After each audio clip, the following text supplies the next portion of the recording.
High, কেমন আছো তোমরা? আই হোপ তোমরা সকলেই ভালো আছো। ঘুম থেকে সকালে উঠেই যেটা আমার প্রথম কাজ সেটা হচ্ছে ফ্রেশ হওয়া। আর ফ্রেশ হওয়ার পরে আমি নিয়েছিলাম গরম লেবু জল। আজকে জানি না কেন আমার প্রচণ্ড খিদে পেয়েছিল, তাই আমি একটু ছাতু নিয়েছিলাম।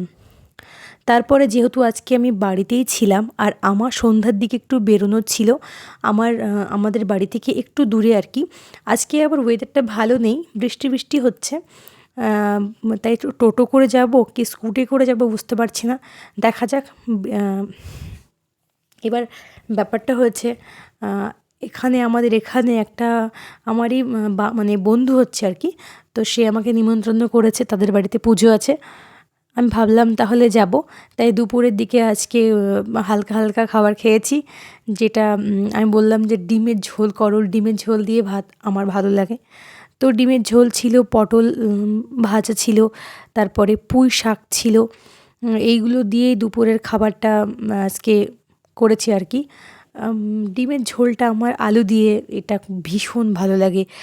আর পুঁই শাকটা খেতে আমার মোটামুটি লাগে, ততটা ভালো লাগে না। আমি যখন মেসে থাকতাম তখন মেসে মাছের মুড়ো দিয়ে পুঁই শাক মাসি রান্না করতো, সেটা খেতে আমার বেশ ভালো লাগতো। কিন্তু বাড়িতে যেভাবে রান্না হয় সেটা আমার মোটেই ভালো লাগে না। হ্যাঁ, আমি খুব মিস করি ওই সময় রান্নাগুলো। কিছু কিছু রান্না ছিল যেগুলো খেতে ভালো লাগতো, মাসির হাতের ওই কী বলে, পুঁই শাকের চচ্চড়ি। আর এই দেখো, একটু একটু কথাগুলো মনে পড়লে না একটু অন্যমনস্ক হয়ে যায়। যাই হোক, এটা বিড়ালের ভাত মাখা হচ্ছিল ওদের খাবারের জন্য। ওরা দুপুর হলে ওদের আর সহ্য হয় না, কখন খেতে দেওয়া হবে। যখন যখন আমি থাকি তখন তখন আমি খেতে দিয়ে থাকি, বেশিরভাগ সময় আমিই খেতে দিয়ে থাকি। ওদেরকে সকালটায় আমি দিই আর রাতে আমি দিই, দুপুরেও কখনো কখনো আমি দিয়ে থাকি। তারপরে আবার কি, তারপরে বললাম, আগেই বলেছি যে আমি আজকে একটা জায়গায় যাব। ওই কারণে ওদেরকে খেতে দিয়ে তাড়াতাড়ি করে আমি আবার একটু উপরে গিয়েছিলাম ড্রেসগুলোকে রেডি করার জন্য। তো উপরে ড্রেসগুলো যেগুলো পরে যাবো আর কি, সেটা বার করতে গিয়েছিলাম। মা ডাকলো, নিচে নেমে আয়, খেয়ে যা। আমি চলে এলাম, চলে এসেই যে পটল ভাজা দিয়ে ভাত খাচ্ছি। একটু মাখা মাখা ভাত খেতে ভালো লাগে। আর এই মাখার যা ঘ্রাণ, এই ঘ্রাণেই মনে হয় আরও খাবার খেয়ে নিই। তারপরে ওই যে ডিম আলুর ঝোল, ওই দিয়ে খাবারটা খাওয়ার পর একটু রেস্ট করছিলাম আর কি। আর এই যে দেখো, আমার মায়ের কোলে বসে আছে আমার বাচ্চাগুলি। এদের মানে সব সময় আরাম আর আরাম। আর যখন দেখি এরা এই রকম আরাম করছে, দুটো চোখ যেন জুড়িয়ে যায় আমার। কী যে ভালো লাগে এগুলো, ভাষাতে হয়তো আমি প্রকাশ করতে পারবো না। মনে হয় ঠিক আছে, আমি তো আমার এমন হয়েছে আর কি, যখন একসাথে আমি 19 থেকে প্রায় 20টার মতো বিড়াল নিয়ে একসাথে শুয়েছি, যখন তারা বাচ্চা ছিল আর কি। আজকে আমার দিদি আমার জন্য একটু তালের বড়া আর পকোড়া আর কি, এটাকে পকোড়া বলা যাবে না, বড়া আর তালের রুটি বানিয়েছিল, সেটা খেয়েছিলাম।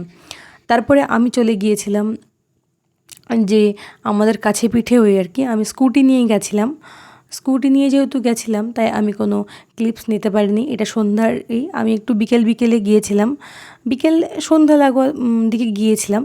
যে বড় জোর গিয়ে হয়তো আধ ঘন্টা থাকবো, তার বেশি থাকবো না। তাদের বাড়িতে কি একটা পুজো ছিল, আর শনিবারের, আমার আর মনে আসে না। যাই হোক, সেখানে আমি গেলাম। সেখানে গিয়ে কী আর মজা করব, দেখলাম কি হচ্ছে না হচ্ছে, মজা নিচ্ছিলাম আর কি। ভালো লাগে, কত মানুষের কত রকম ধর্ম, কত কালচার, কত কিছু শেখার জানা সব কিছুই আছে, তাই না? তো আমি বসেছিলাম ওখানে, তারপরে ওখানে ওদের প্রসাদ খেয়েছিলাম।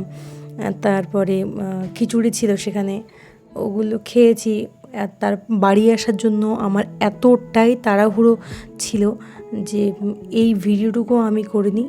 এটাও মানে আরও আমার এই যে বন্ধুর বউ আর কি, সে আমি বললাম তাড়াতাড়ি তুমি করো, কেননা আমি যেহেতু একা গিয়েছিলাম, বাড়ি আসার প্রচণ্ড একটাই ছিল, কখন বাড়ি আসবো, কখন বাড়ি আসবো। আর এখানে পুজোর নিয়ম আচার যা কিছু লাগে আর কি, সেইগুলো হচ্ছিল। এইদিকে আমার ভয় হচ্ছে, মেঘ মেঘ করেছে, আমি গেছি, এত রিকোয়েস্ট করেছিল তারা, যে কারণেই বাধ্য হয়েছিলাম, না হলে হয়তো আমি যেতাম না। আমার সন্ধ্যার দিকে কোথাও সেরকম বেরোতে মন চায় না, তবু আমি অনেক রিকোয়েস্টের জন্যই গেছিলাম।